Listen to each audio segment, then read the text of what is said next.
ইদানিং দেখতেছি আমাদের বাচ্চারা হাম রোগে আক্রান্ত হচ্ছে। একটি বিষয় আপনি আমি খেয়াল করব, চিন্তা করব যে আল্লাহ তাআলা আমাদেরকে সবসময়ের জন্যই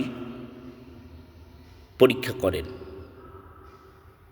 হামরোগ বলেন, করোনা ভাইরাস বলেন, ইত্যাদি যাবতীয় যত রোগ বালাই বলেন, আল্লাহ তাআলা আমাদেরকে পরীক্ষার জন্য দেয়। কিন্তু এতে ভয় পেলে চলবে না।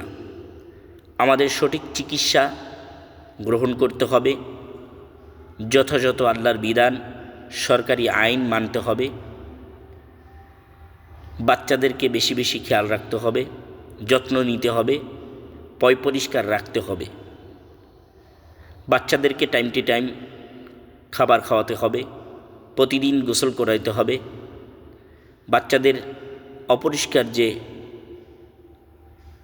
জামা কাপড় আছে ওগুলা পরিবর্তন করতে হবে, সুন্দর পরিষ্কার পরিচ্ছন্ন পোশাক পরিধান করাতে হবে, সুন্নাত তরিকায় বাচ্চাদেরকে লালন পালন করতে হবে, বড় করতে হবে, আল্লাহর কাছে দয়া, দোয়া, রহমত চাইতে হবে। বেশি বেশি বাচ্চার জন্য আল্লাহর কাছে দোয়া করা, নবীর দুরূদ শরীফ পাঠ করা, তাহলে অবশ্যই দেখবেন আপনার বাচ্চা, আমাদের বাচ্চা, আমাদের সবার বাচ্চা ভালো থাকবে ইনশাআল্লাহ।